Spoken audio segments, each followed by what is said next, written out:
लेकिन जो गुनाह सिद्ध हो चुका है, जो सजा काट चुके हैं, जो सजा काट रहे हैं, कौन सा कल्चर देश की भावी पीढ़ी को क्या प्रेरणा देना चाहते हो आप? लॉरेंस बिश्नोई का नाम भारत में एक कुख्यात गैंगस्टर के रूप में जाना जाता है, जिसने सलमान खान के खिलाफ एक साजिश रचते हुए उन्हें जान से मारने की धमकी दी है। इसकी वजह 1998 में हुए काले हिरण के शिकार की घटना है, जो फिल्म हम साथ साथ हैं की शूटिंग के दौरान हुई थी। इस शिकार को बिश्नोई समाज ने अपनी धार्मिक आस्था और सम्मान पर आघात माना। बिश्नोई समाज प्रकृति और वन्य जीवों, विशेषकर काले हिरण की रक्षा के लिए जाना जाता है और यह घटना उनके लिए एक बड़ी नाराजगी का कारण बनी। इस घटना के बाद से बिश्नोई समाज सलमान खान से माफी की मांग कर रहा है। हाल ही में इस विवाद में भारतीय किसान यूनियन के नेता राकेश टिकैत भी कूद पड़े हैं। टिकैत ने सलमान खान को सलाह दी है कि वे बिश्नोई समाज से माफी मांग लें ताकि इस विवाद को शांत किया जा सके। टिकैत का कहना है कि यह विवाद केवल कानूनी नहीं बल्कि सामाजिक सम्मान का मुद्दा भी है। टिकैत ने कहा कि बिश्नोई समाज शांति प्रिय और पर्यावरण प्रेमी है और उनका सम्मान करना सभी की जिम्मेदारी है। सलमान खान द्वारा माफी मांगने से न केवल इस विवाद का समाधान हो सकता है बल्कि उनकी सुरक्षा भी सुनिश्चित की जा सकती है। इस मामले में करणी सेना के प्रमुख राज शेखावत ने हाल ही में जेल में बंद लॉरेंस बिश्नोई के खिलाफ एक बड़ा ऐलान किया, जिसमें उन्होंने कहा कि अगर कोई पुलिस अधिकारी लॉरेंस का एनकाउंटर करता है तो करणी सेना की ओर से उसे 1,11,00,000 का इनाम दिया जाएगा। इस बयान के बाद शेखावत को धमकियां मिलने लगीं और लॉरेंस बिश्नोई के गैंग ने उनके खिलाफ भी सुपारी दे दी है। शेखावत का मानना है कि यह सब इसलिए हो रहा है क्योंकि उन्होंने लॉरेंस और उसके गैंग के खिलाफ खुलकर आवाज उठाई है। इस विवाद में पंजाब पुलिस की भूमिका पर भी सवाल खड़े हो गए हैं। हाल ही में जेल से लॉरेंस बिश्नोई का एक इंटरव्यू वायरल हुआ, जिसमें वह निर्भीक होकर अपनी बातें रख रहा था।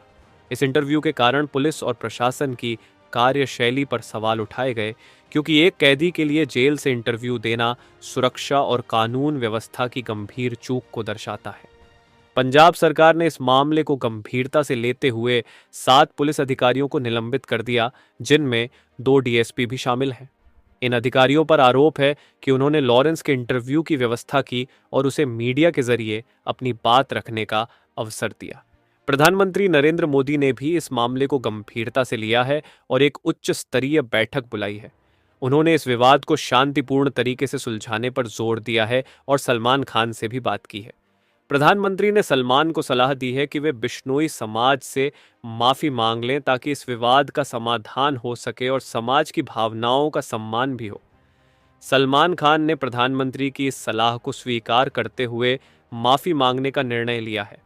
उन्होंने कहा है कि उनका उद्देश्य बिश्नोई समाज की भावनाओं को आहत करना नहीं था और वे समाज का सम्मान करते हैं। बिश्नोई समाज का इतिहास वन्य जीवों और पर्यावरण की रक्षा के प्रति गहरी आस्था और समर्पण से भरा हुआ है। 15वीं शताब्दी में गुरु जम्भेश्वर जी ने बिश्नोई समाज की स्थापना की थी। इस समाज ने सदियों से प्रकृति और वन्य जीवों की रक्षा की है। समाज के लिए काले हिरण का विशेष धार्मिक और सांस्कृतिक महत्व है और इसे उनके पूर्वजों का प्रतीक माना जाता है। काले हिरण की रक्षा को समाज अपना धार्मिक कर्तव्य मानता है और उसकी हत्या को अपमान के रूप में देखता है। इसीलिए सलमान खान के काले हिरण के शिकार ने बिश्नोई समाज को गहरे स्तर पर आहत किया है। राकेश टिकैत और अन्य नेताओं का भी मानना है कि सलमान खान को बिश्नोई समाज के मंदिर में जाकर माफी मांगनी चाहिए ताकि समाज को यह एहसास हो सके कि सलमान उनकी भावनाओं का सम्मान करते हैं। इसके अलावा मीडिया की भूमिका भी इस मामले में महत्वपूर्ण रही है, जिसने इस घटना को उजागर किया और जनता तक पहुंचाया। सरकार, पुलिस प्रशासन और समाज सभी इस मामले को गंभीरता से ले रहे हैं। पंजाब सरकार ने लॉरेंस बिश्नोई को कड़ी निगरानी में रखने के लिए उसे पंजाब से साबरमती जेल में स्थानांतरित कर दिया है ताकि वह फिर से ऐसी गतिविधि में शामिल न हो सके। इस घटना ने एक बड़ा संदेश दिया है कि कानून का पालन करना और समाज की भावनाओं का सम्मान करना सबकी जिम्मेदारी है। इस पूरे विवाद से यह निष्कर्ष निकलता है कि सलमान खान का माफी मांगना एक समझदारी भरा कदम है, जो समाज में सौहार्द और कानून व्यवस्था को बनाए रखने में मदद कर सकता है।